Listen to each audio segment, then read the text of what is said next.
बच्ची के बाप पे इतना जुल्म, और फिर कीड़े ऐसे निकालने उसके खाने में। बेटे को बोलो कि वो घर का जो जरूरी सामान है इस्तेमाल का वो अपना बनाए, जो बच्ची ने आके इस्तेमाल करना है। हमारे पास बच्ची से ज्यादा कीमती चीज कोई नहीं है। यानी जहेज जो था वो आपने लड़के वालों से बोला? लड़के वालों से। हिंदू कल्चर को हमने फरोग देने की कोशिश की है। इस्लाम में शादी का तस्वर ही नहीं है। किसी का बाप फौत हुआ, किसी की माँ फौत हुई है, बेनमाज, मैंने जनाजे नहीं पढ़ाए, और अल्लाह का शुक्र है उसका नतीजा ये निकला कि उनकी औलादें अब नमाजी हैं अल्लाह के फजल से। अस्सलाम वालेकुम जी, ऐसे टाइम के साथ मैं हूं मोहम्मद दानिश शबीर। व्याड़ी का ऐसा इलाका जहां आज भी बच्चों की जो शादियां हैं वो सादगी के साथ की जाती हैं। निकाह जो है मस्जिद के अंदर पढ़ाया जाता है। यही नहीं, सिर्फ इमाम मस्जिद जहाँ का इस तरह का है कि जो बच्चा गैर नमाजी हो या जो नौजवान बुजुर्ग बगैर नमाज के फोत हो जाए उसका जनाजा नहीं पढ़ाया जाता। कारी साहब हमारे साथ मौजूद है। क्या नाम है आपका? मेरा नाम जी कारी दाऊद अरशद डोगर। अच्छा, कैसे बताइएगा कि कितना अरसा हो गया इस मस्जिद के अंदर आपको अपनी खिदमत सर अंजाम देते हुए? मुझे 32 साल हो गए तकरीबन। 1992 में मैं यहाँ आया था। 14 से तो शुरू किया था। 3500 पे ब्रेक लगी है। 20 साल 3500 रुपया तनख्वाह रही है। हमने सुना है कि यहाँ पर जो बेनमाजी होता है उसका आप जनाजा नहीं पढ़ाते, इसमें क्या सदाकत है? सारी सदाकत है, झूठ का इसमें कोई शायबा भी नहीं है। कब से जारी है ये 32 साल से, जब से इमाम मस्जिद बनी है? जब से आया हूँ। मैं तो बहुत उलमा को बड़ी दावत दिया कि यार हम इकट्ठे करके ये काम शुरू करें, फिर लोग मस्जिदों की तरफ आएंगे। कभी ऐसा हुआ है कि यहाँ का कोई मोहल्लेदार, कोई अजीज फोत हुआ हो, बेनमाजी हो, और आपने उसका जनाजा पढ़ाने से इनकार कर दिया हो? जनाजा नहीं, जनाजे पढ़ाने से इनकार किया मैंने। जनाजा नहीं अकेला, किसी का बाप फौत हुआ, किसी की माँ फौत हुई है, बेनमाज, मैंने जनाजे नहीं पढ़ाए, और अल्लाह का शुक्र है उसका नतीजा ये निकला कि उनकी औलादें अब नमाजी हैं अल्लाह के फजल से। लोगों के निकाह मस्जिद के अंदर पढ़ाते हैं। आज भी हमने देखा कि आपने निकाह जो है बारात मस्जिद के अंदर आती है, यहाँ पर निकाह पढ़ाया जाता है।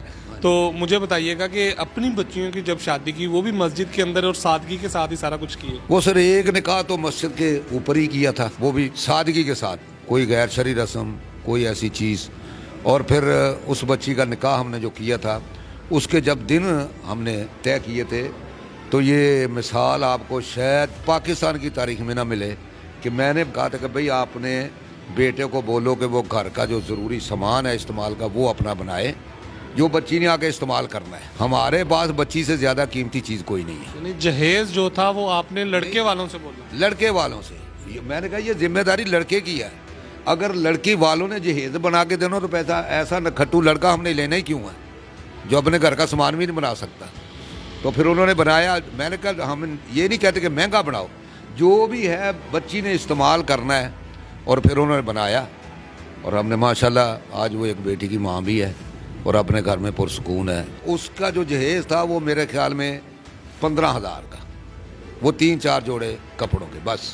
क्या पैगाम देना चाहेंगे? इस वक्त ज़िना बहुत आम हो चुका है, निकाह को हमने मुश्किल से मुश्किल बना दिया है। हम रस्में इंडिया से लेके आए और समझ ले कि आप हिंदू कल्चर को हमने फ़रोग देने की कोशिश की है। निकाह तो मुश्किल नहीं है, जितना निकाह आसान है। इस्लाम का माना ही सलामती। इस्लाम अपने मानने वाले को कभी मुश्किल में, कभी तकलीफ में नहीं डालता। इस्लाम में शादी का तस्वर ही नहीं है। इस्लाम में निकाह है, तलाक है। नबी अलैहिस्सलातु वस्सलाम के पास औरत आई, या रसूलल्लाह मैं आपसे निकाह करना चाहती हूँ। आपने फरमाया भाई मुझे तो हाजत नहीं।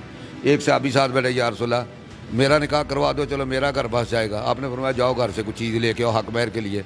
वो बेचारा गया, देखता क्या कहने लगा, अल्लाह रसूल कोई चीज़ भी नहीं घर से निकली। तो आपने फरमाया अगर लोहे का छल्ला ले आओ। वो फिर लौट गया, अल्लाह का रसूल छल्ला भी नहीं मिला। तो नबी अलैहिस्सलाम ने फरमाया को कुरान की सूरतें याद है? या रसूलल्लाह याद है। आपने फरमाया सूरतें इस बच्ची को याद करवा देना, ये इसका हक महर है, जो अपने घर जो। इस्लाम ने तंग किया उसको। ये हिंदुओं की रस्मों ने हमें परेशान किया है। ये 200-200 बंदे की बारात हो, अल्लाह के बंदो तुम कश्मीर फतह करने जा रहे हो। बच्ची तुमने पहले जाके उनसे मांग ली, उन्होंने राजी खुशी तुम्हें हाँ कर दी। भी 300 का लश्कर लेके जा रहे हो, भी बच्ची उनसे छीन के लानी है, मुकाबला करके लानी है। ये मेरे भाई असल में ये बहुत मसाइल हमारे लिए बने। बच्ची के बाप पे इतना जुल्म, और फिर कीड़े ऐसे निकालने उसके खाने में।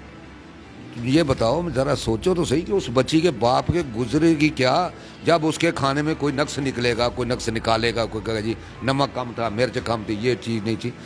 तो यार जिसने तगारी उठा उठा के इन 300 के लश्करों का जो इंडिया से निकले और इधर आए डाका मारने, वो उनकी बातों का असर बच्ची के बाप पे क्या होगा। जी तो बिल्कुल नाजरीन, ये गैर शरई रस्म और रिवाज को ख़त्म किया जाए तो ज़िना को बिल्कुल ख़त्म किया जा सकता है। निकाह बहुत आसान है, सिर्फ़ और सिर्फ आपने हक महर देना है और जो निकाह है वो आप कर सकते हैं। बाकी अल्लाह ताला तमाम मुसलमानों की बच्चियों को, बेटियों को अपने हिफ्ज़ व ईमान में रखे। इंशाल्लाह एक नई वीडियो के साथ दोबारा हाजिर होंगे। अल्लाह हाफ़िज़।